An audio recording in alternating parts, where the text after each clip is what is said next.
Coming up this week on Sporting Journal Radio. The new regs that are going to be released are so exciting. And how useful would the technology be to learn for the DNR? Where the DNR freaks out and they say, oh my gosh, we can't go over our quota. Broadcasting on the Sporting Journal Radio Network, wherever you get your podcasts or watch on YouTube. Fish on right now. Well, we're here at the 2024 Pheasant Fest and Quail Classic, presented by OnX. Know where you stand with OnX. And our guest now is Jeremy Smith. I fish, I hunt, and always will. It's just a lookout for your everyday hunter, angler, and trapper that's out there. A Fish Hunt Forever production. This is Sporting Journal Radio. Welcome to hopefully this show goes out. Yeah, I actually, as we were playing the open, I was literally just reading a breaking news story from Bring Me the News about the weather today. Oh boy. We all may pass away. This might be the end.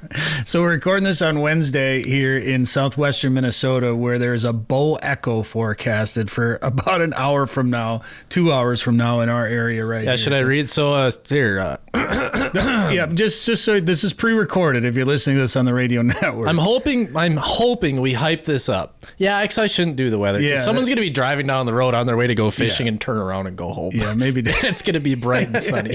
Yeah.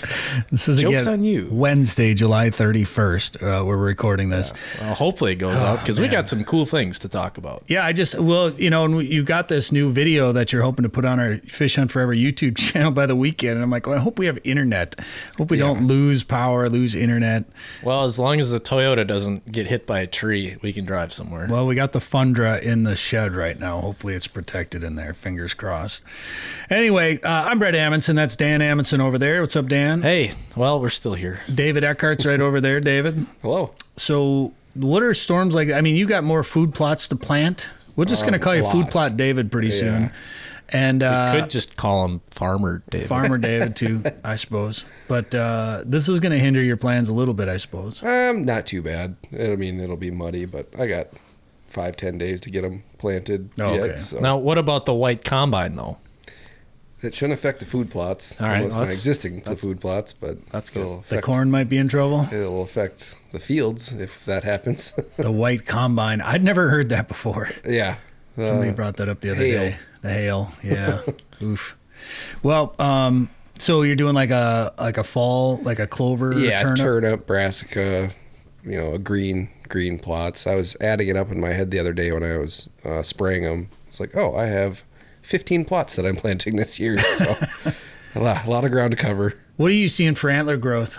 I honestly don't have any cameras out yet. I was going to get them out when I got stuff planted, but wow. I've seen pictures from some other people, and there's getting to be some pretty nice bucks around. Yeah. Does it seem like we've seen a couple pictures of some pretty nice racks, not on any land that I hunt, of course, but does that seem right on schedule to you? Does any of it seem a little early to be? Like some of those are pretty nice. Fairly early. That's what I thought. I'm curious to see when they'll drop velvet, but yeah, they're filling out pretty good. Well, hopefully the storm didn't affect you. Hopefully you were safe and your truck and family and house and corn and whatever. I don't know. I know if you got good insurance, you probably don't mind the white combine, I bet. It's never as good as actually combining it, but sure. You make sure all your bases are covered. So. Well, good luck with the corn and beans and the food plots. All right, we got a great show this week. We got to get to Jason Bahr in a little bit. He's the executive director of the Student Angler Tournament Trail. They got their Tournament of Champions on Big Stone this weekend. We're going to be out there filming it for Prairie Sportsmen. He also owns Tutt's Bait and Tackle in Garrison. So we got a long conversation about Mille Lacs and the new changes that are coming to Mille Lacs and how things might look moving forward. We'll also get a Lake of the Woods fishing report from Joe Henry. And Dan, who else who are our sponsors this week on the show? Well, if your truck did get totaled in this storm, guess what? You can go to Invergrove Toyota. They're the official truck sponsor of Fish Hunt Forever. So if you need a new pickup, you can save money with Fish Hunt Forever at Invergrove Toyota. Lake of the Woods Tourism. Lake of the Woods is the walleye capital of the world. Plan a trip for this open water season or even start thinking ice. LakeoftheWoodsMN.com. OnX Hunt. See private land boundaries, recent imagery, offline maps, and Minnesota-specific hunt layers. Download the OnX Hunt app today. Tasman Lake Lodge. Catch world record lake trout and giant pike at Saskatchewan's Tasman Lake. Learn more at TasmanLake.com. Devil's Lake, North Dakota. Catch it all at Devil's Lake. Prairie Sportsman, the new season has wrapped up, but you can watch episodes anytime at the Prairie Sportsman YouTube channel or check your TV guide for local air times. Haybell Heights Campground and Resort. Fish Devil's Lake at Haybell Heights this summer. Learn more at haybellheights.com. And Guardian Eagle Resort. Come fish the Ontario waters of Guardian Eagle Resort. Fish fly directly from Minneapolis, Anoka County Blaine Airport. Learn more at guardianeagle.com. That's right. So we're going to talk about student angling a little bit. And did you guys have the opportunity to fish in school? Nope. No, I didn't. Clay Target League was just starting, but fishing, maybe it had started. High school fishing maybe did, but Woodbury, Woodbury big outdoor school, did not have a fishing team. Yeah, right. Would you guys have done it, you think? Probably. I mean, I was fishing already a bunch. You drive around, go fish wherever you wanted. So, I mean, a little more organization probably would have been nice. Now, you're not necessarily in the heart of bass country. If it was a bass team, do you think? I don't know.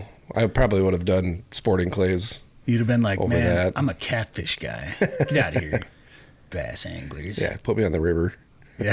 Find a bass. I'll find a smallmouth. That's what we need to start. We need to start a student angler river team. Yeah, river rats. Yeah, river rats. That'd actually be cool. Just nothing but catfish and walleyes and sheephead, carp. That'd actually be kind of fun. You can find it all. Northerns, muskies. Maybe I would have done the fishing team if that was a thing. I don't know if I would have. And here's why. Like, it sounds weird, but here's why. I was already into fishing. I was already into shooting. I could go to the cabin and do all that on the weekends. And I know I could do that for the rest of my life. But here's what I knew I wasn't going to get to do after I turned 18 was play football and play baseball. Yeah. Did I miss out on some hunting and fishing because I was doing those sports? Sure, absolutely. But I knew I wasn't going to get to do that. That's as my football coach, your old teammate Andy Hill said, football is a finite experience. Hunting and fishing and golf and tennis and sporting clays are something you can do the rest of your life. So being that I was already involved in those things, I didn't feel like I needed to do that to get into it. And I could experience the sports that I wasn't going to get to do the rest of my life. I wasn't going to go pro. We had archery my senior year. Oh, yeah. NASP. Yep. And I was, I already bow hunted, but I still did archery because it was a lot of fun. Yep. Nice. Yeah, it was a good time. Dan, I get what you're saying about participating in the sports, but I watched you play football and baseball, and what did I constantly tell you? Try something different. Left-handed. Well, I did tell you that, yeah. Wow, sure. David. You're right. You are not going to go pro. Yeah, jeez. I had some good times though. Like I have some memories that I'll carry with me the rest of my life. I've played with some current MLB players. Yes. Like it was a ton of fun. I don't regret it one bit. Like I loved baseball and I played football, and we had a couple of guys that went out to play college. But Dan, you played with two guys that are on the same Major League Baseball team, right? Max Bahr and Adam Major. Major just got traded to the Marlins. He was playing with the Padres.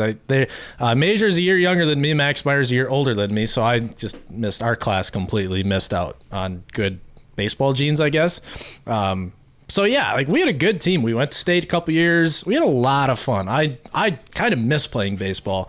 I don't miss fishing and hunting because I still get to do it. I guess I could have played town ball. I had an invite to play town ball this year, but I'd love to play. I got into softball once I retired from baseball as a junior in high school. Retired, and I got into beer league softball as a senior in high school. Perfect. Played it for like 20 years. I loved it. But like small town baseball would have been a lot of fun. Yeah. Well, the opportunity's still there. They might take you. I don't know. I think they only won 3 games this year. They might take you. Oh yeah.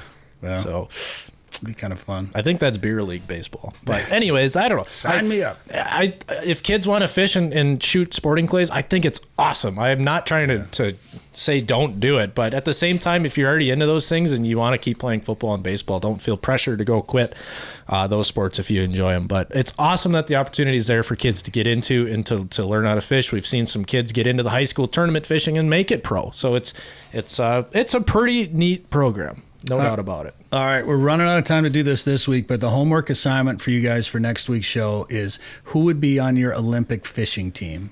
If the Olympics brought back fishing, because it used to be an Olympic sport. Did it really? 1900. What did they fish for? Let me see if I can find it. Because that kind of matters. an unofficial sport in the 1900 Paris Games. It was in Paris in 1900. Is that right? And they had fishing. 6 separate events with 600 fishermen participating. However, there's no record of the winner, and the events are not considered official. So we're going to push for bringing back the Olympics. We'll talk more about that next week on the show. We got Joe Henry coming up with a Lake of the Woods fishing report, and when we come back, Jason Bahr is going to join us to talk about Mille Lacs regulations. We'll talk about the Student Angler Tournament Trail and the Tournament of Champions on Big Stone this weekend and more. But first, we want to tell you about a world-class walleye fishing destination. If you want to go fish walleyes, check out Devil's Lake, North Dakota, where the walleye bite remains strong throughout summer, throughout the dog days of summer. Catch it all at Devil's Lake. Visit devilslakend.com to learn more to plan your next trip. Now is the time to start thinking about chasing big walleyes on Devil's Lake. Get on the fish at Haybale Heights Campground and Resort. Haybale Heights makes it easy for you to make memories on legendary Devil's Lake with guided fishing and lodging packages. Or bring your own boat and rent one of their cabins on East Bay. Haybale Heights offers a private marina, fish cleaning station, and the opportunity to relax and enjoy your bucket list trip to Devil's Lake, North Dakota. To book your trip, visit haybaleheights.com. That's haybaleheights.com.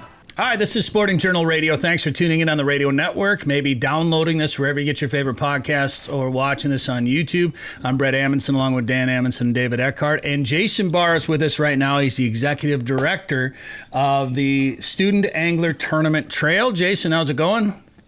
That's going great, my friend. How are you guys?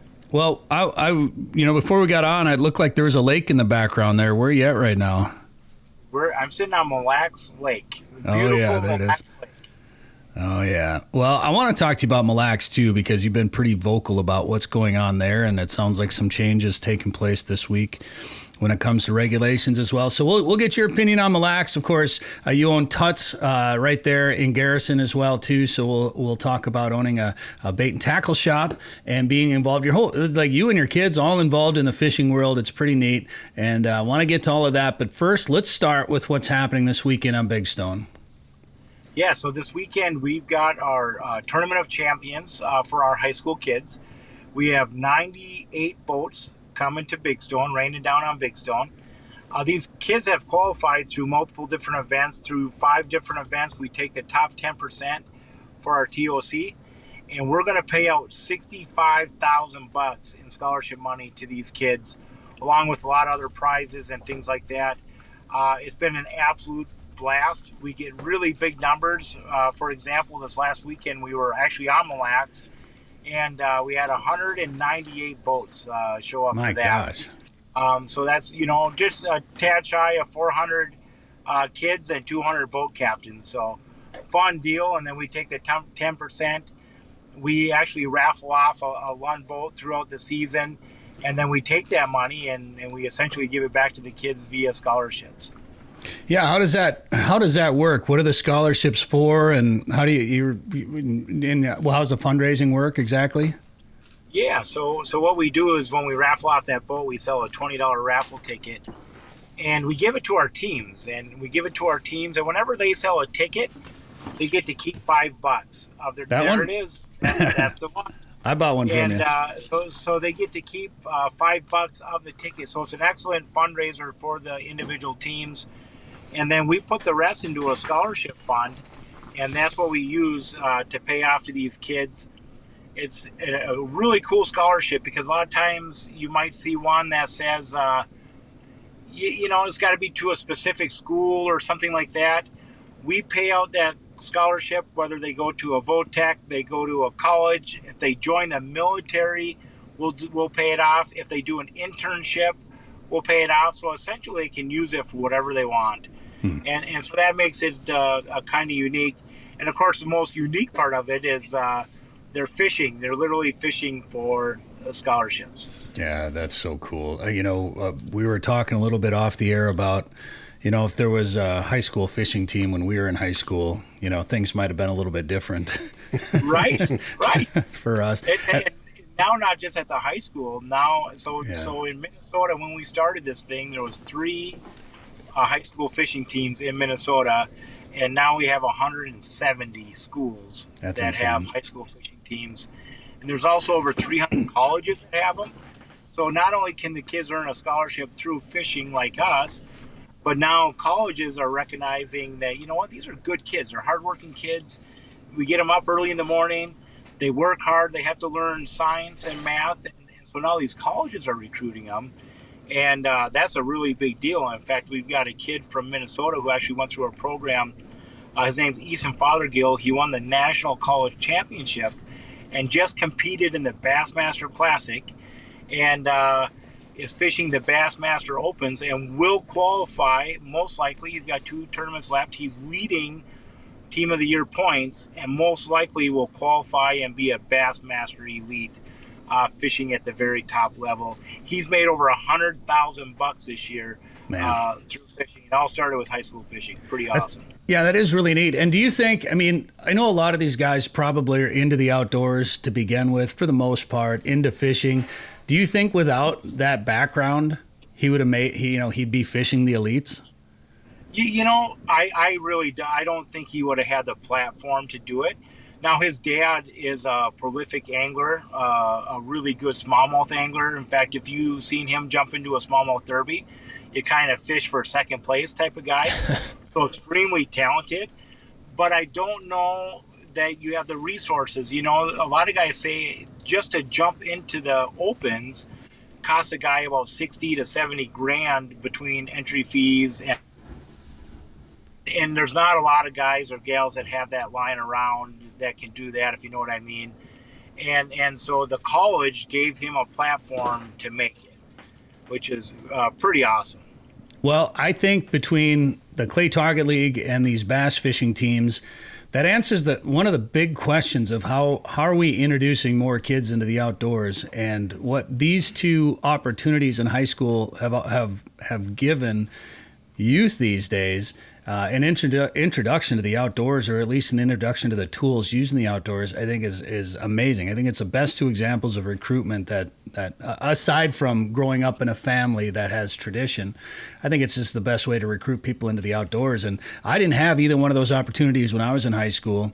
I think, Dan, maybe the Clay Target League was maybe just starting when you were in school. It was around when I was in high school. Yep. We had a team in Woodbury.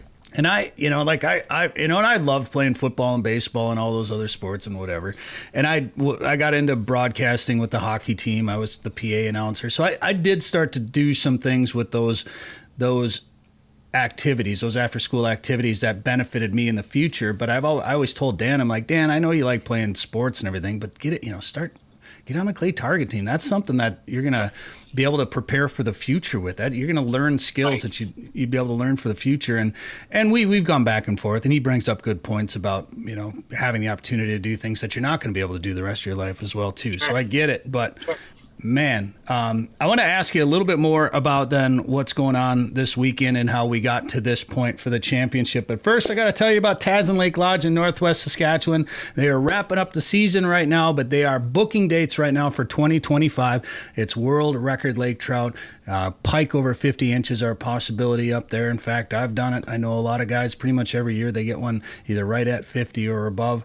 And of course, a lot of lake trout too. We've had a lot of fun jigging them up there and catching the biggest lake trout of your life. Find out more information about Tasman Lake Lodge. Go to tasmanlake.com. Jason, so with the championship coming up this weekend at Big Stone, how long does this league go? How did we get to the point where we're at today? Yeah, so this will be our 7th season. And, we started, I also coached the Brainerd team here. And we started, like I said, there's only a couple teams. And it grew and it grew and it grew. And now, overall, we've had over 5,000 kids go through our program. So it's super cool. And it's just, you hit it on the head, given some of the kids that are more, not everybody is a football star, or runs a 4.40 like I can. And if you see me, so it gave these kids a platform that maybe are doing something a little different. They didn't want to play chess. They didn't do band. They didn't play football. And in fact, 40% of our kids that go through our program didn't have another sport. And now these kids, like in Brainerd, they call it Fishy Friday.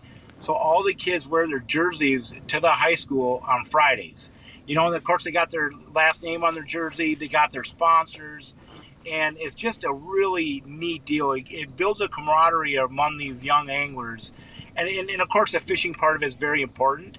But I think more important is just getting these kids involved in school. And there's a lot of different ways we track progress in school and things like that. So ultimately, that's it. And we try to prepare them for college. I mean, that's our job, is preparing for one of these colleges. We've had so many of our anglers go down to college and fish and be very successful at it.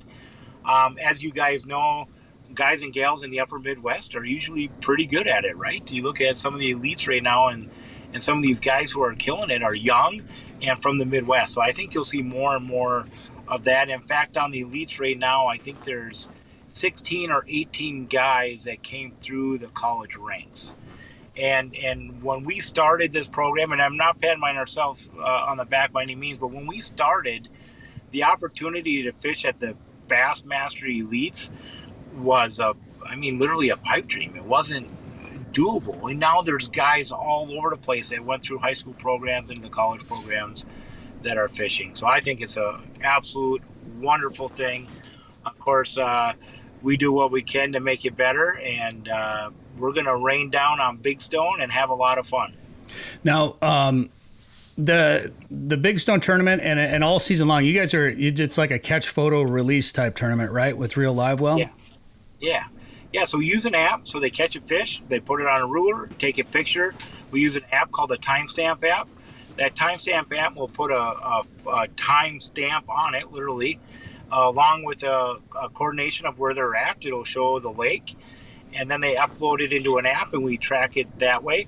It's very, that's the conservation among anglers, as you guys know, is most anglers are very conservationist minded. Mm-hmm. And same thing with these kids. So these fish get weighed or measured, I should say, and thrown back immediately. So it's awesome. Like I say, we were on Mille Lacs last weekend, and we're up on the north end. We went out to the south end for this tournament, and I walked into Reed's and a couple of the other small shops, and they were humming. I mean, they were busy. These kids were everywhere. So it's a great thing for the community. Get ready, Ortonville, Minnesota. You're going to see kids all over the place. Your gas stations are going to be busy. Your tackle shops are going to be busy. Your hotels are probably already booked. Your VRBOs. So it does. It has a really good impact on the communities. All right. Well, I want to ask you just a little bit more about that, and then start talking about Mille Lacs and what your thoughts on how it's been regulated and managed here in recent years, and what the future looks moving forward. We'll do that in just 1 second with Jason Bahr. But I also want to tell you about Guardian Eagle Resort. Come fish the Ontario waters of Guardian Eagle Resort. Bring the family and fish for walleyes and pike on 75,000 acres of private water. You can fly directly from the Anoka County Airport in Blaine, or you can go from Chicago. They've got a concrete runway right at the lodge. You can be there in about 2 hours. Dan and I were just up there, and it was unreal. The walleye fishing was just ridiculous. We'll have a video of our trip coming to the Fish Hunt Forever YouTube channel. But find out more about Guardian Eagle Resort at guardianeagle.com. Hunting season will be here before you know it, and it's time to get ready for your next adventure with the OnX Hunt app. Whether you're traveling in search of roosters, elk, waterfowl, or looking to score on a whitetail close to home, OnX Hunt can help you be more successful this season. Route, plan, and navigate with private and public land boundaries, recent imagery, offline maps, and Minnesota-specific hunt layers. Download the Hunt app on the App Store or Google Play and join the millions of hunters that trust OnX Hunt. All right, we're back on Sporting Journal Radio. Thanks for watching this on YouTube or tuning in wherever you are, maybe on the radio network. Thank you very much. Our guest is Jason Bahr, Executive Director of the Student Angler Tournament Trail. And before we get into Mille Lacs, actually, I want to talk about Mille Lacs, and I'm sure that this is, I just want to get your take on this, because this has been brought up to me. It's amazing how successful it has been, and how good the organization is doing, and how many kids are a part of this. At some point, do you think you need to maybe divide it up a little bit and bounce around? I mean, that's putting 200 boats on one lake. That's got to be a lot to organize, first of all. It is, and it does concern some people. You know, the last thing we want to do is clog up an access, for example, and have Dad and little Johnny pull up to the lake, could go fishing for the day and not have room or feel like the lake is too busy to go. So we've actually started what we call regional day, where we split the state into 4 parts, and in whatever region you're in, you fish that. And those derbies are, 50 to 60 boats. Almost any lake can handle that. So we are exploring that. One of the challenges that we have is resources, right, and volunteers. So for us now, it's I don't want to say convenient. That's not the right word, but we get them all together, we kick them off, and so as it grows, I think you'll see more and more small derbies. In fact, BASS is a circuit that does high school stuff as well, and I think they've split the state into maybe 11 different pieces that you can fish in. So yeah, we're absolutely in front of our minds.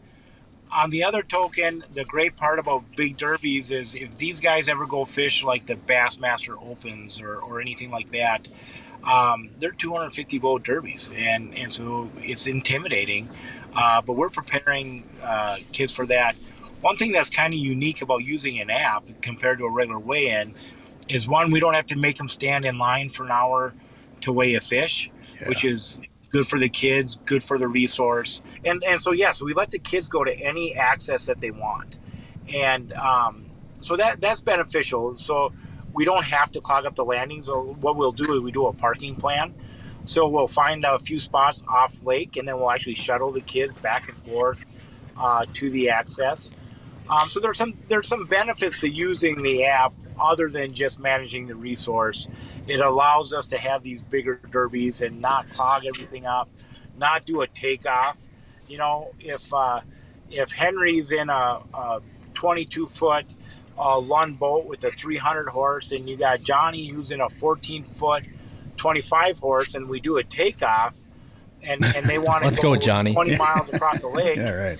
It creates a disadvantage for one of the anglers, right? But when you let them to go onto the lake, take off any spot they want, just start fishing at 7, it really levels the playing field. So I think there's some benefits to that. So as far as the big derbies, I feel like we're mitigating them pretty well as not disrupting the water too much. But I do agree that as this thing grows, we need to look more and more into that. Well, I like the app based for one thing. I think that's the future for tournament fishing. Honestly, I was on a conference call with the DNR today with the technology work group, and we were talking about some different things. And I brought up, if there's some technology hurting the fish out there in the tournament world, I think let's back up and let's look at bouncing a fish around in the live well for a couple of hours and then bringing it 20 miles across the lake to get carried up onto the stage and then released at the dock or released out in front of the dock or whatever. What effect is that having on the fishery? First of all, so I don't know if that'll ever change for some of the big tournaments, but I love the app-based tournaments. Yeah, and they are. They, like you say, especially for the resource. And I think the tournaments that give away a pile of cash, these tournaments that pay $50,000, it's a tough one. You can make an argument that we're fishing for that kind of money. We want to see the fish. We want to see what's going on. But you know what? Even with weigh-in tournaments, look what has happened in the walleye trails. Even a weigh-in tournament, if somebody really wants to cheat, guess what? They're going to find a way to cheat. Whether you're weighing them in, whether you're doing it on an app, whatever it is, if somebody wants to do that, that's just what they're going to do. Absolutely. Well, let's talk about the fishery and managing fisheries. I know you've just been probably chomping at the bit to get talking about Mille Lacs. And obviously you have, not just as an angler and somebody that lives in the region now with Tutt's being there in Garrison. You've got a stake in the matter right there, one of the major spots around Mille Lacs. What do you think's been going on? What do you think's been going on around Mille Lacs, and what do you think the future holds? I can honestly say I'm so excited. Like I sit on the MilFac board, which is essentially the DNR's board for Mille Lacs, and I've been very, very vocal. And it's no secret that many people think Mille Lacs has been mismanaged. That's all there is to it, right? And we went to our meeting on Monday, this last Monday, and Brad Parsons, the fisheries manager for the state, literally said, I think we got it really wrong this year. I think and that has never even been a conversation, right? Like, it's always been kind of, well, this is what we're going to get. And everybody knows that there's a lot of politics involved. And that's fine. But that doesn't mean we should be leaving 50,000 pounds of our quota in the lake every single season like we've been doing. This year, I think as of to date, right now, we're at 24%. But yeah, so in a nutshell, we've been leaving all this poundage in the lake. And that's what the board of the MilFat group has called the business owners, like, get the fish out. Let's not let them die to, hooking mortality. Let's keep them. Let's eat them, and nobody on the planet, I shouldn't say nobody, but most guys who are pretty staunch walleye anglers don't want to keep a fish that's 21 to 23 inches, right? Like, that's taboo. Everybody knows that's the females. And I mean, we're taught our whole lives to throw those back because there are egg-laying females. And so the new regs that are going to be released are so exciting. 2 fish, 18 to 20 inches, or one you can keep over 28, 1 trophy. That has not happened on Mille Lacs for over 10 years, having more than 1 fish. So it's just exciting stuff. Yeah, I mean, so it sounds like, that it might be more long-range thinking than potentially changing every other year. I don't know. Have we seen what's coming out yet? Did it actually come out yet by the time of this recording? Do we know? I don't think so. I don't think it's official. I think they're waiting on one signature from the commissioner. Okay. She was actually in my shop today, and I can assure you she is 100% on board. And I really do believe that she drove some of this. And so I haven't given the DNR a lot of credit over the last several years, but I think a little bit is due here. They recognized maybe the errors. They recognize the importance of the fishery to the businesses around the lake, to the anglers around the lake. And I think finally they're starting to say, you know what, this is what we're going to do. And I think one of the challenges, and I'm not going to jump into the weeds on this too much, but you've got the DNR negotiating with the tribe, and the band. And the band is saying, no. And I feel, and again, I'm speculating, so this is certainly my opinion, not anything official, but I think finally the DNR said, listen, this is what we're going to do this year, and I think there's some common ground. I don't think a lot of people on the lake care that much anymore if the band nets some walleyes. Okay, that's just going to happen. It's a treaty. It is what it is. But I think what guys get so upset about is the tribe is netting out 65,000 pounds, and then anglers are told they can't keep any. I mean, come on, make it available to everybody, and I think you'll get far less reluctance from the anglers and the businesses. Well, it's nice to hear, maybe some good news for a change, maybe a step in the positive direction for moving forward, because it just seems like it's just been one thing after another over the last, whatever it is, 10 years. It seems like, well, this is going to happen. Mm-hmm. Well, this is going to happen, just making everybody mad. So it'd be nice if, and honestly, it's gotten to the point where I don't even want to go to Mille Lacs. I don't want to deal with and not that it's even a headache for me. And obviously the fishing is amazing and whatever. It's a great walleye destination. It's amazing that we have this in Minnesota. So, and we catch and release most of the time anyway. So I shouldn't have an issue going there. And even if we are just only keeping a fish or two or whatever, but it's like the principle of it. And it's a 2.5 hour, 3 hour drive for me, which is probably the biggest thing. That's why we don't. If I live close, if it was in our backyard, we'd be there every day. I guarantee it. Yeah, it's probably true. We like catching walleyes.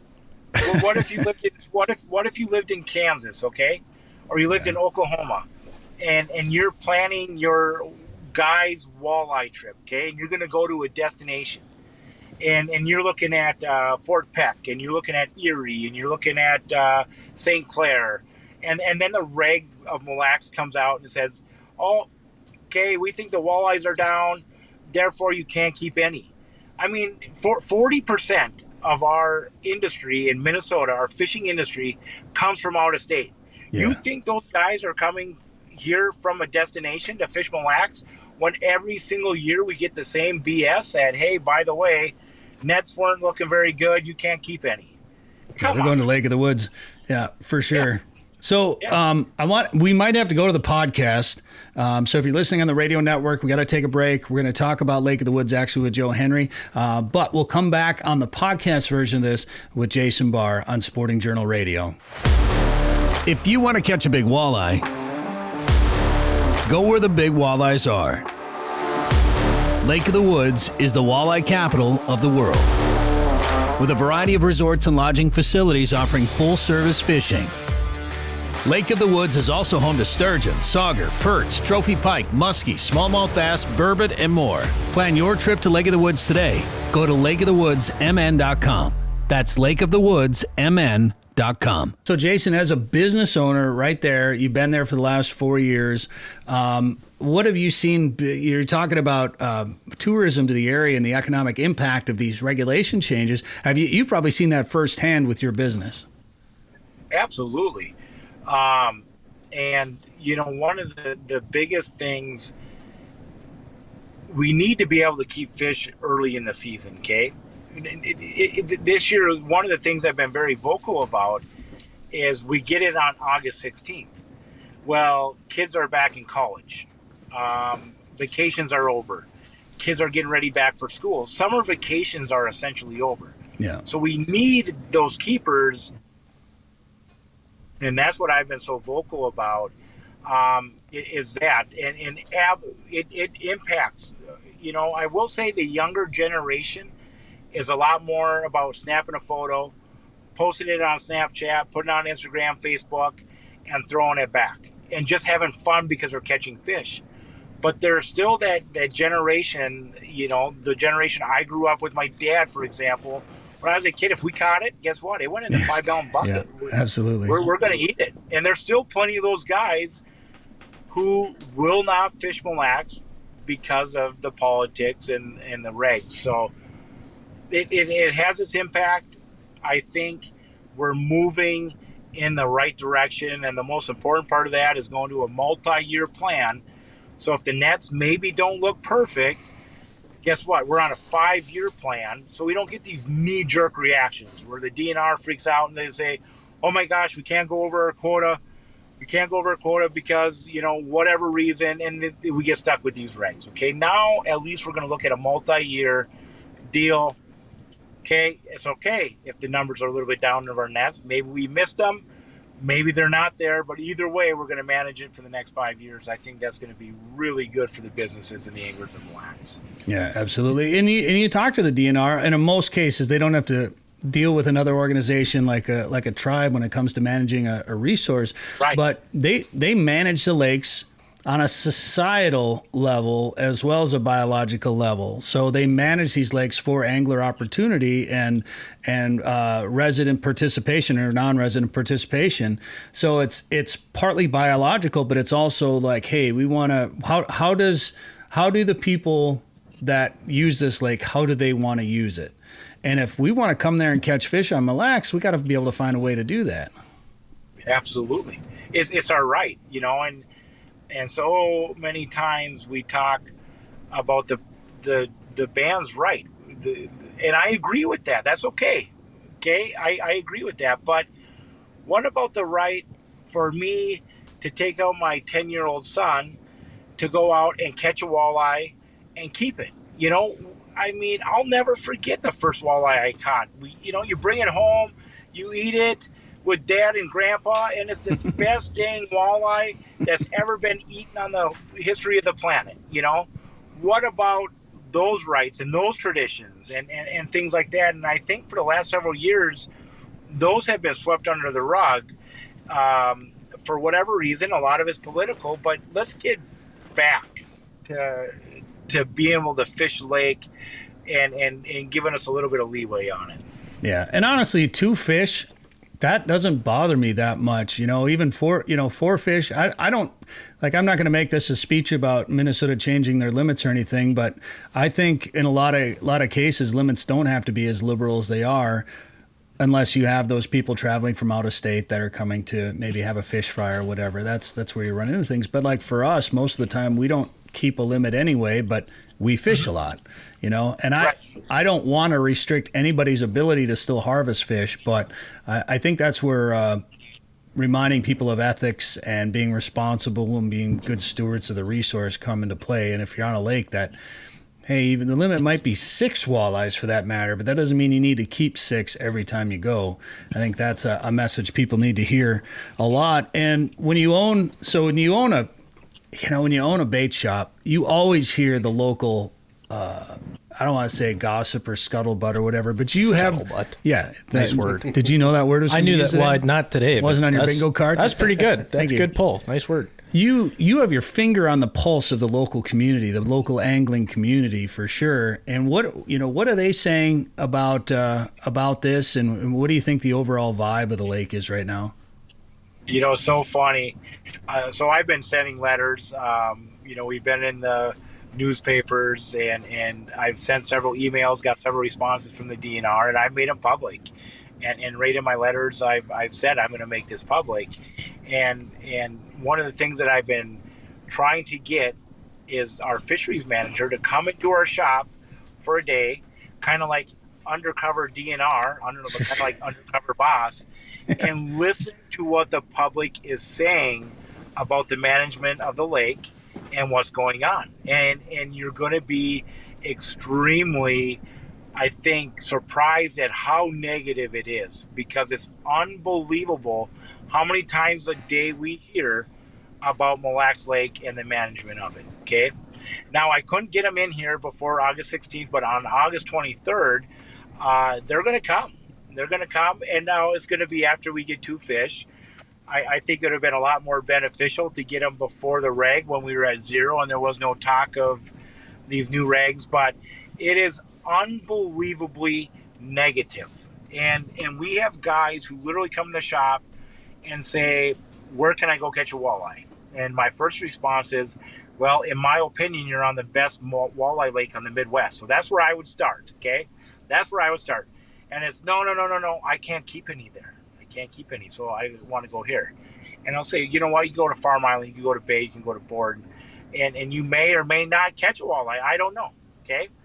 You may catch one, and if you do catch one, you can keep it. You can probably keep it. Or you can go out here and catch 50 and go to the grocery store and buy a couple walleye fillets and have way more fun, okay? But it is truly enlightening in how many just won't do it because of the politics of the lake.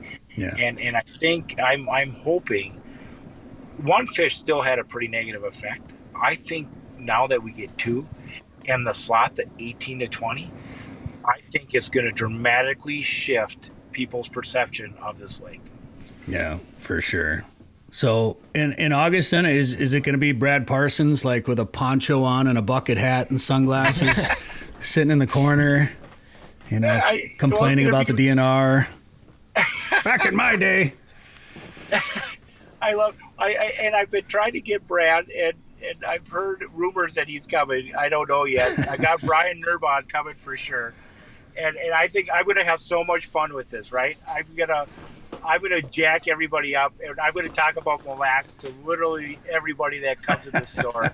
And they're not going to get away. We're not going to get away with saying, hey, you get 2 fish. What do you think? No. We're going into the weeds. We're going to talk about what's been going on in Mille Lacs so they can hear it. And not that they don't hear it. I mean, they hear it all the time. All my letters. I actually got a call from Al Linder this morning, and he said, hey, congrats. He said, your whining finally paid off. And I said, you're right. It's finally paid off. And I'm not taking any credit for that. But I think as a whole, anglers just need to stand up. Like anything else in life, you just got to stand up for what you believe in. And maybe, just maybe, finally, the DNR are starting to listen. Well, that's something I've been preaching here on this show for quite a while now, because none of us want to be into politics or we just want to go hunt and fish, right? We want to get away from people. We want to get away from the world. We just want to get out and catch fish or whatever. But if you don't stand up and get a little bit more vocal, you're just going to keep getting things taken away from you. You cannot exact change by staying quiet and staying silent. So I think it's great. And man, it would just be nice to get some stability on that lake. So it's not, it's when there's new regs come out and we post those to sportingjournalradio.com, they are hands down our number one most viewed page, usually for a good solid month or so. Just because it's something that, especially when you're 2 hours from the Twin Cities, it's, one of the greatest walleye lakes in the world, to be that close to that many anglers. It's something that is such a big, important topic to so many people in this state. So, hopefully we're on the right track moving forward. I totally agree. So I want to ask you then, Dan and I just spent some time walleye fishing, and we were in a place and we were in Canada, which is cheating, and walleye fishing was stupid. And Dan, a lot of guys there, it's a guided, it's a resort, everything's guided, and it's all generally live bait. What did he say? He flies in live bait every 2 days. Every other day. I think they tried to tell me their bait cost was like $25,000 a year. Yeah. Holy. But you're burning through, you got to think about it. You're probably burning through at least 100 minnows a boat a day. It's ridiculous. Yeah. And they're running 6 boats a day, So we saw a float plane come in twice to dump live, to restock his bait tanks.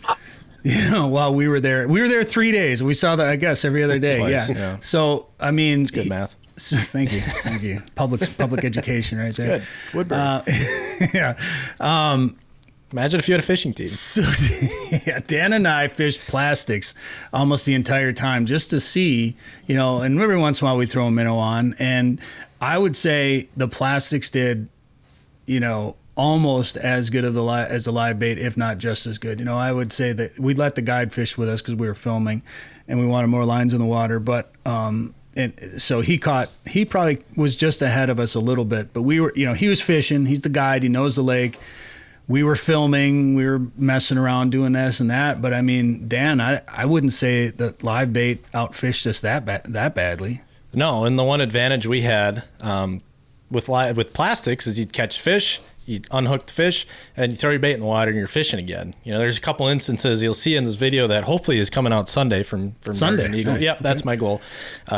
Just how quick we could catch fish back to back to back on this trip. And so I think that was the one advantage. Now live bait, scent is always a bonus and whatnot. And those fish haven't, even if they've seen a hook, I don't think they care. There's just kind of a different breed of walleyes, but yeah, there's pros and cons to it all. Absolutely. So I'm on the artificial. Sorry about that, guys. Oh, you're good. No, that's all right. So I'm on the artificial train, and you being a bait dealer and a tackle shop, and then your kids starting a plastics company. Where are you at on the live bait versus artificial situation when it comes to walleye fishing? With the lack of bait, we could go on all day about the DNR's management about bait and invasive species and how difficult bait has gotten and how expensive it's gotten. I mean, it's ridiculous. I mean, we're paying 5 times more for a pound of leeches than I paid when I was a kid buying them from the shop. I mean, I'm absolutely on the plastics train. I think it's better for the fish. And so I think it's important. And I think one thing with live scope is it is making guys go more and more to artificial. They're swimming plastics by these fish and getting them to bite and realizing that they can catch them. It's just a confidence deal. And actually the guys who are fishing plastics right now, because they're fishing for smallmouth bass up shallow, are catching more walleyes out here than the guys going out to the mud and pulling crawlers and leeches or bobber fishing, because those fish have been more active. So I think Mille Lacs guys just got to do it. Come out to Mille Lacs and try it. That's the great thing about these big fisheries like this, Lake of the Woods, Mille Lacs. Go try a new technique. And you know what? You might not ever buy a leech again. Well, I think in this place that we went to, I think we raised some eyebrows by how well we did on plastics. And we told Claire, the owner, we were like, hey, we might be able to lower your bait bill just a little bit. Just start buying some plastics. He might not like that, though, hey. Well, you never know. But so you brought up LiveScope, and I was in a tech work group meeting with the DNR this morning, and LiveScope obviously is a big topic of discussion. What do you think? What effect do you think LiveScope has had on Mille Lacs or just on fishing in general? I don't think much. We fish in a couple local walleye leagues and bass leagues, and I will say the guys who are live scoping are catching more fish. I mean, I fish with guys who never did very well and slapped a live scope or two on their boat and are catching them good. In fact, to the point where they're hard to beat. But I don't think it's too bad. Other than the crappies in the fall, right? I mean, the crappies late fall when they're out in these basins, 40 feet down, you reel them up, they're dead. Yeah, but that's a whole nother subject with barrel trauma and crappies. Guys were doing that before LiveScope came around. Exactly, you can see them on your 2D. Yeah. Well, that's kind of my take on it too. It's allowing you to learn more about the fish. You're maybe finding fish, and then you're maybe spending more time on a fish trying to get it to eat than you would have if you didn't know it was there. If you didn't have LiveScope. Exactly. So. And how about? But you hit it on the head. I mean, how about learning about the fish? One thing growing up, even on Mille Lacs Lake where there's hundreds of walleyes. I always kind of had this perception that a walleye just lies there on the bottom, waiting for a meal to come by, and they go out and they eat it. I mean, oh my gosh. One thing that's been so enlightening about LiveScope is how much these fish move. Yeah. They're never just sitting in a spot. They're always moving. And I do think there is some maybe, I don't know what the right word is, but some information that says that they are becoming sensitive to LiveScope. We were out on a local lake up here last night, and we shined a few fish with LiveScope, and they immediately sank down to the bottom and swam away. And we're talking 60, 70 feet away from the boat. So I think just like the map or, all these things that was going to blow up fishing, fish are going to, they're strong. And one thing about our lakes is they're well stocked. They produce well. We can't, no matter how hard we try, I don't think we can mess it up too bad. Well, and that's just it. I mean, is it easier to regulate your limits and your size restrictions or the technology? Realistically, how do you go backwards at this point? And for guys that are trying to equate it to shining deer, or spotlighting deer, it's like, well, you got half the day where you don't need a spotlight to see deer. Right. Fish are always under the water, and you're still not pulling the trigger, or catching those fish. And I don't know. And where do you stop? Right. Like, I mean, just like tournament fishing with the kids or any tournament you ever jump into, you can't have rules you can't enforce. I mean, if you have a rule, you have to be able to enforce it.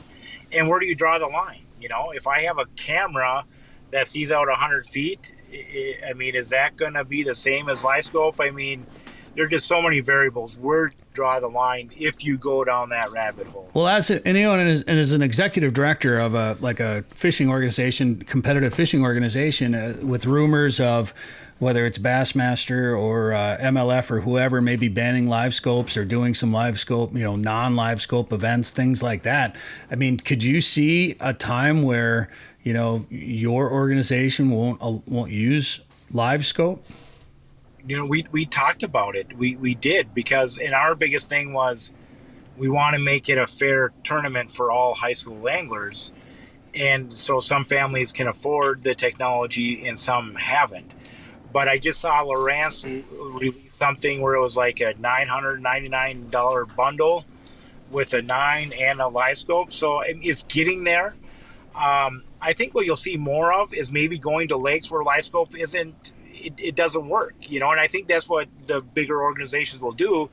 I mean, if you go to, say, Okeechobee, where you're flipping milfoil and pads, your live scope doesn't mean anything. So I think maybe anglers or the tournaments might do a schedule that's more conducive to not using live scope. And that's something that we've talked about.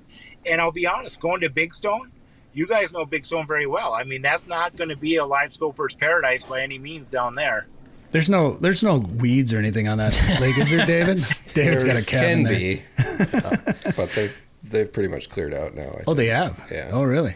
Well, to go back to the cost thing, if you want to go down that rabbit hole, let's talk about outboards. You know, if old Henry and his 300 horse Lund can go get across a 20-mile lake in an hour or whatever, not an hour, 20 minutes, and Henry and his 14-footer, you know, where do you draw the line on that stuff? It's a technology is advanced as a whole in boats and trucks. Are they both Henrys?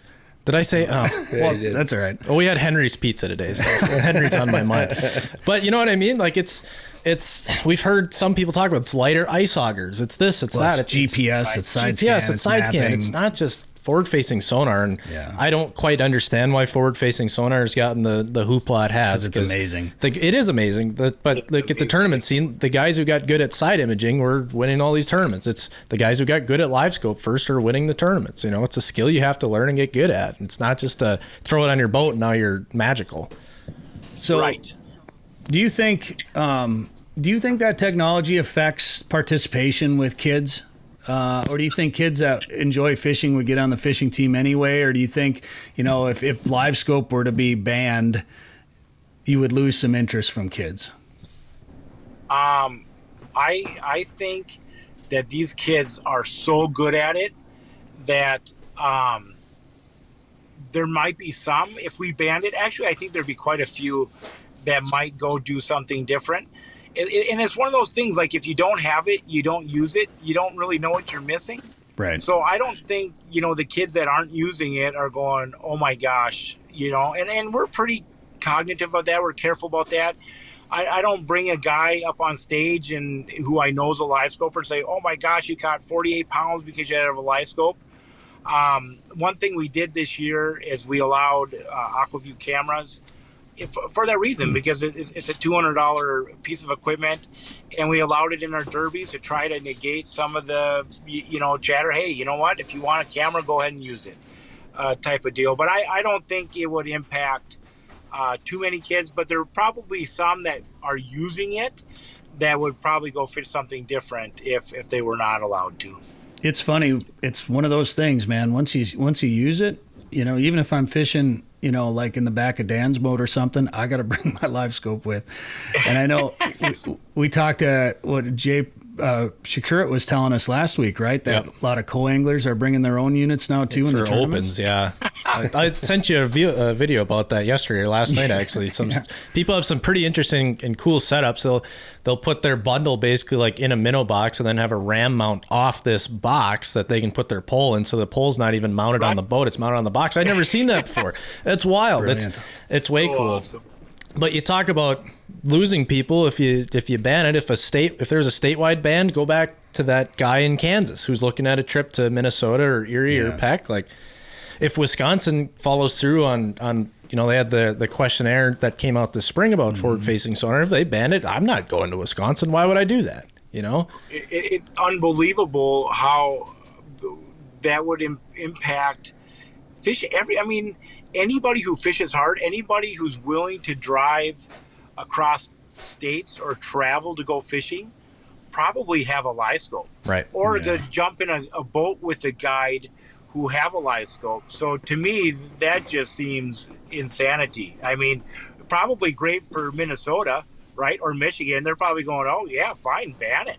Yeah, bring the money. Yeah, right. Happens. Well, it's insane that Wisconsin would just randomly throw a survey out there to its residents. Like, and I was shocked at the amount of, I think it was like 36% were in favor of banning it and 33% were in favor of using it, or so. I don't know. I'd have to look at the numbers again, but I can't believe how many people are against it, and most of them aren't using it. They think it's this big bad magic piece of equipment that's just catching fish for them all of a sudden, you know, like a automatic hook setter or whatever.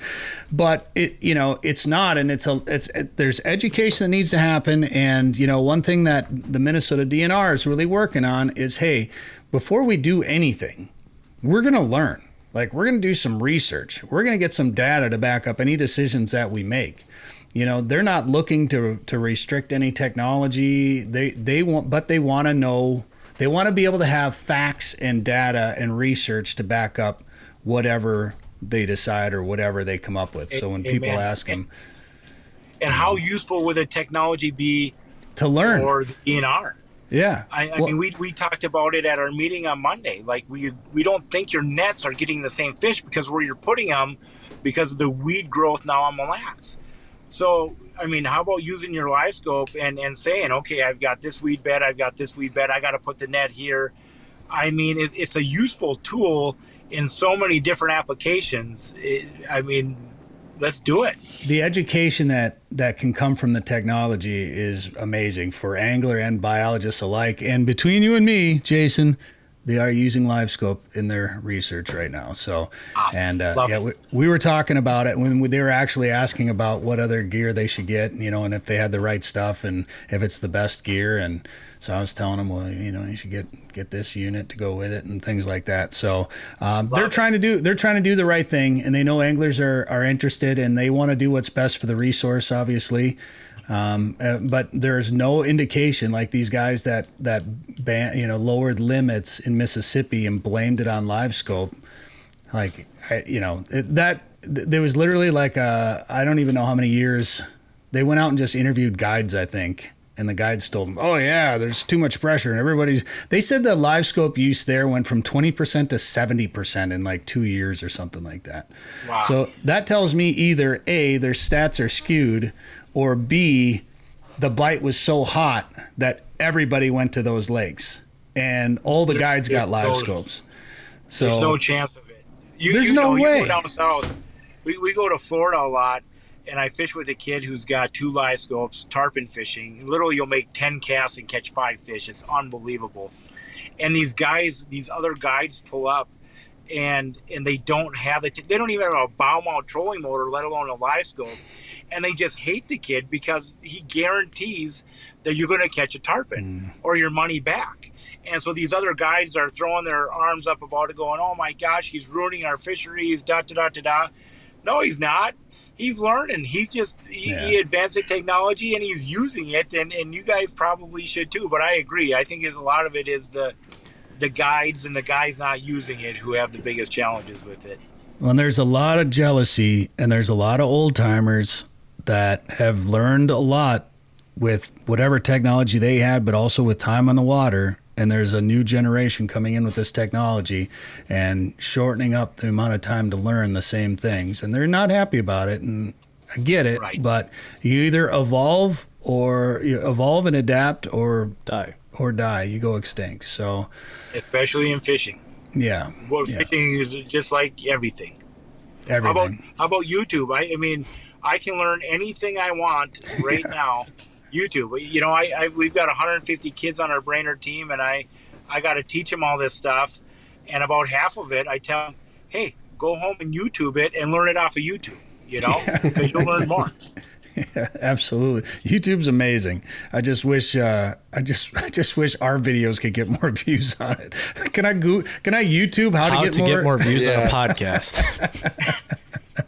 It's so tough, but it's just not very smart. It's just an amazing. Well, we need to do more YouTube videos with like scantily clad women, or how to fix your motor. You know, the problem if we go to a 5-year Mille Lacs plan is that takes 2 podcasts a year where we get to talk about new Mille Lacs regs, or we get a nice title that gets a bunch of clicks. We're gonna lose out on that. There'll still be plenty of politics, I'm sure.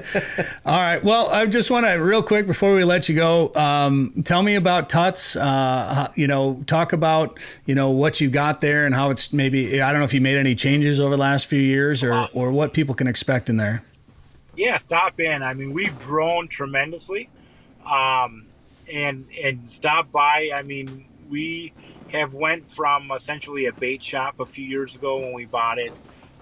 To a full-blown outdoor store. So we even got into the firearms and camping and some of the other things. I think you'd be really impressed if you stop in. Would love to give you a fishing report. We'll send you out to Mille Lacs. all our guys here are fishermen. Both my boys are heavily involved as well. Their nicknames as kids was Finn and Gil, and so stop on in and we'll take good care of you. That's awesome. You know, for a short time, I lived on Rice Lake in Brainerd there, and I used to drive by. I used to stop by and drive by there. I don't know, it was 8-9 years ago now, I suppose. But now that I live out in western Minnesota, I don't get up that way very often anymore. But we'll have to. Well, now you got a reason to come to Mille Lacs. Yeah, we got to come fish Mille Lacs and maybe do some filming out there, and we'll stop by the shop. So, Jason Bahr, well, we'll see you this weekend at Big Stone. First of all, I'll be there. So good luck this weekend. Good luck with everything there with Tutt, and nice job with being vocal about Mille Lacs. And thanks for being on the show. All right, thanks, guys. Have a great day. Hunting season will be here before you know it, and it's time to get ready for your next adventure with the onX Hunt app. Whether you're traveling in search of roosters, elk, waterfowl, or looking to score on a whitetail close to home, onX Hunt can help you be more successful this season. Route, plan, and navigate with private and public land boundaries, recent imagery, offline maps, and Minnesota-specific hunt layers. Download the Hunt app on the App Store or Google Play and join the millions of hunters that trust onX Hunt. All right, now it's time to check in with Joe Henry from Lake of the Woods Tourism to get a fishing report from that big walleye factory up in northern Minnesota. Joe, what's happening? I tell you what, Bret, somehow, some way, man, that lake is still cranking them out. It's going well. Fishing, deep summer fishing is going very, very well, thankfully. Well, I've spent time on the south end in August and had some fishing I did not expect in August in Minnesota. I haven't been up to the Angle yet. I know off air we were just talking about maybe a trip to the Angle this month. I would love to get up there to do some open water fishing, Joe.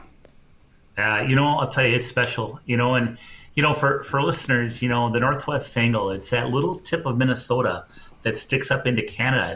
Some people call it the chimney of Minnesota, but it's part of Lake of the Woods. It's the Minnesota section of Lake of the Woods. It's actually the northernmost point of the contiguous U.S. It's where the 14,552 islands of Lake of the Woods begin. And I'll tell you what, we have about 15 lodging facilities up there, 15.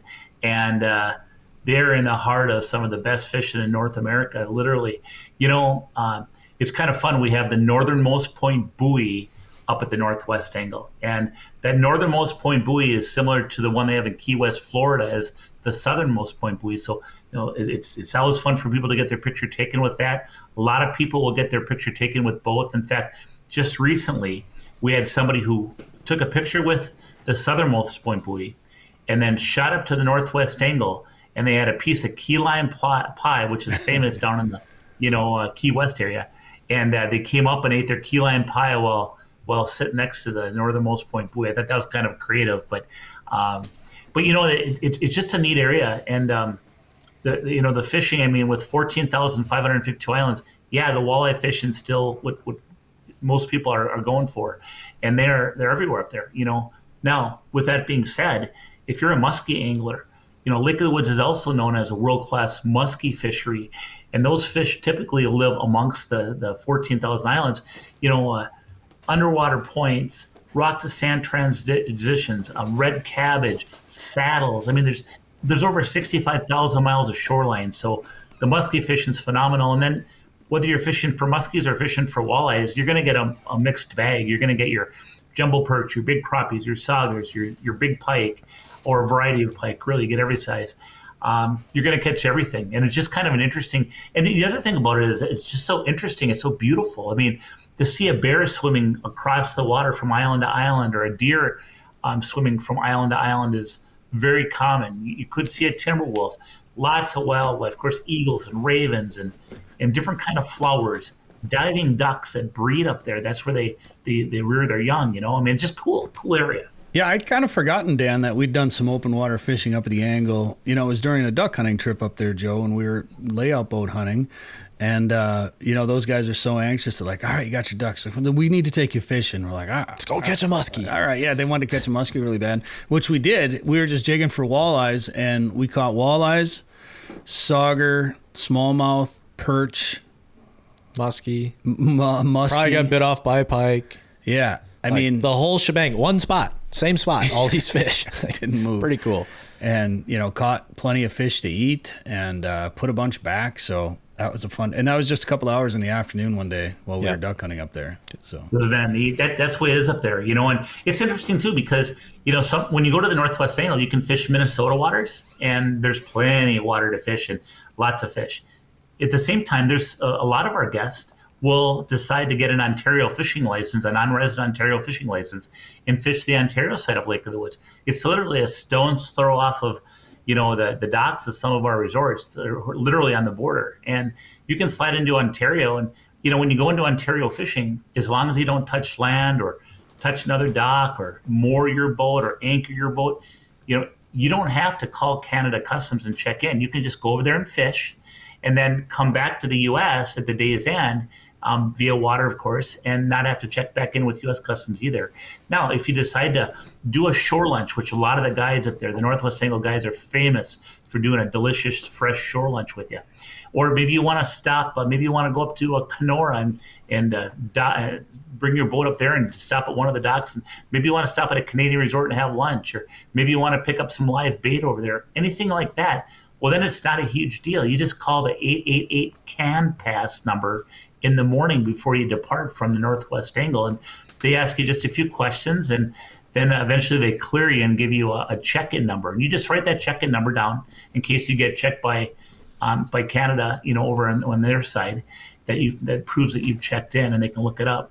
And then go on your way and do your deal. And then when you come back to the U.S., when you check back in with U.S. Customs, the majority of our resorts have iPads that you can simply jump on an iPad. First, you order your favorite beverage, and then you go on the iPad. Yeah, and then just put your information in, and normally everything's cleared. So it's not a big deal either way. But that's how you do it. They made it easier and easier to go across and fish the Ontario side, and it's really good. Now, I know getting up to the Angle in the winter, you can take a snowmobile up. You can the passenger service, or in the summer, you can take your boat up there, or you can drive. Of course, we're going to be taking the Fish Hunt Forever Fundra, the Tundra from Inver Grove Toyota, and right now Fish Hunt Forever and Inver Grove Toyota is teamed up to give you $750 off the lowest advertised. They already have the lowest advertised price, and they're going to give you another $750 off. You have to fill out the form on the website to take advantage of this deal at Inver Grove Toyota. So if you go to Sporting Journal Radio or fishhuntforever.com, and Dan, we'll probably put the link maybe in the direct link in the comments on the YouTube channel. So check it out right there and fill out the form, and they will get you an extra $750 off a new Toyota. Doesn't have to be a Tundra, maybe one of the new Tacomas. They got a ton of Tacomas in right now, so check out their inventory. Go to invergrovetoyota.com or stop into Inver Grove Toyota in Inver Grove Heights, Minnesota. And that's what we're going to be taking up to the Northwest Angle. So Joe, if you happen to see us in I know you drive a Tundra too, so if you're driving along us in your Tundra and we're in ours, and you snap a picture when we're stopped, of course, no distracted driving, and then post it on social media, Facebook, Instagram, and use the hashtag FHF Tundra, you'll be entered to win $250 to the Sporting Journal Radio store with hats, hoodies, tumblers, and more, Joe. How fun. I have no question your Tundra will make it up there, and I'll tell you why. Is because I looked at my Tundra, and I think my Tundra is at 371,000 miles, if I'm not mistaken. Just kind of getting broken in, That's so insane. That's crazy. But I should say too, Bret, we talked about driving that Fundra. Is that what you call it, a Fundra? The Fundra, yeah, because we're always going someplace fun. Well, you know what? When you travel up to the Angle, there's two ways to do it. One way is to drive up. And if you drive up, you're going to go through Canada for about 40 miles and then re-enter into the U.S. up at the Angle. So you do need credentials. Passport card, enhanced Minnesota driver's license, or you can even use a driver's license or government issued ID along with an original birth certificate will do it. Now, that's driving up. And by the way, nobody in your crew should have a DUI. The Canada looks at a DUI as a felony versus a misdemeanor like we do in the States. So if anybody in the group has a DUI, they might get stopped at the border. Now, that's how you drive up. If you want to avoid customs, if let's say you have a group of 6 people or 4 people and one of them has a DUI from whenever, and you don't want to deal with customs, no problem. You can, if you stay on Lake of the Woods, if you stay on the lake, you can stay in Minnesota and not go through customs. And we have what's called the Lake of the Woods Passenger Service. Lake of the Woods Passenger Service is a charter boat service in the summer, and it's a bombardier service in the winter that'll take you up on the lake, which then enables you to avoid customs. They take you to your favorite Northwest Angle resort up there. They even do tours. So if a person's down in the south end, you want to take a tour and go up to the angle, just tour around a little bit and come back. They'll even do that on occasion. But that there's two nice options of getting up there, Bret, and getting up there is part of the fun. It's part of the adventure. And I'll tell you, the angle is a little bit further than the South Shore, but I'll tell you what, most people that experience the angle, they understand that it's well worth it. Absolutely. And I know most people won't be bringing their dogs on a trip like this, but if you are bringing a dog and you're going through Canada, you'll have to check out the new CDC changes as well, too, to bring your dog back into the States mostly for this. You always had to bring your shot record, and there's some other restrictions going into Canada with dogs, but they have changed that, and it started August 1st. So there's some new rules going in and out of the country with dogs. So make sure you read up on all that. So Joe, if I'm going to fish, maybe I'm going to go to the angle, or maybe I'm going to fish Big Traverse Bay or something like that. Am I pulling spinners? Am I vertically jigging on structure? What am I doing? Tell you what, right now, if you're fishing the south end on Big Traverse Bay, walleye fishing's really good. There's a pile of walleyes, like there is most deep summers. There's a pile of walleyes out in that deep mud. When I say deep mud, Big Traverse Bay only gets to 38 feet. So it's not real deep. That 28 to 34 feet of water is where most of those walleyes and saugers are right now. And the number one method, pulling spinners, whether you're drifting, if there's some wind, or just trolling, slow trolling. Pull that spinner at about 1 to 1.25 miles per hour. Stained water in Lake of the Woods. So the golds, the pinks, chartreuses, the oranges, glow whites, glow reds, or a combo of those colors have been working very well. 2-hook harness, night crawler. I like to leave about 2 or 3 inches of tail off that second hook, Bret, and pinch that crawler off so it's not so much hanging. And I'll tell you what, they love those spinners. The second way to get them is by trolling crankbaits. And when charter boats troll crankbaits in Lake of the Woods, they normally use downriggers, which it's a big lead ball that's on a wire, and they can really place those crankbaits strategically right where the walleyes want them and pull them for a long ways, and it's super successful. If you don't own downriggers, which most people don't on their private boats or whatever, well then all of a sudden you can use lead core line, which lead core line, it has lead in the line and it sinks. So it'll get your cranks, which normally go down as a rule anywhere from, cranks go all over, but anywhere from 4 feet to 15 or 20 feet, you can get those cranks down to that 30 foot level or wherever those fish are living on the bottom of the lake. Now, lead core is one way. Another way are snap weights, where you take literally a weight with a snap and you can attach that to your line, let out 25 feet of a line with a crankbait on it, and put a snap weight and slowly let that out, and that'll bring it towards the bottom. The final way, and this is very simple, use a 4-ounce bottom bouncer with a 6-foot piece of either monofilament line or fluorocarbon line, and then use a shallow diving crankbait. And you don't want to let that drop when you drop it down there because it'll tangle. You just let it out slow until you hit bottom. And when you hit bottom, reel up 1 or 2 cranks. And the reason you use a shallow diving crankbait on that method is because if it's a deep diver and you got your bottom bouncer 2 feet off the bottom, that deep diving crank is going to dig down into the mud, right? So if your bottom bouncer is controlling your depth, then a shallow diving crank will trail right behind it. And it works out real nice. A lot of people, a lot of really good fishermen I know, a lot of anglers I know, will use that method up at Lake of the Woods that are locals, and they do great with it. Well, Joe, we're looking forward to seeing you there in a couple of weeks. And if somebody else wants to plan a trip to Lake of the Woods, where can they find all the info? Check out our new website, and that is lakeofthewoodsmn.com. Sporting Journal Radio is a division of Macaba LLC. If you've got a question, comment, or story idea for us, send us an email. Go to sportingjournalradio.com. While you're there, you can learn how to advertise on the show and visit our store for hats, hoodies, coffee mugs, and more. Go to sportingjournalradio.com.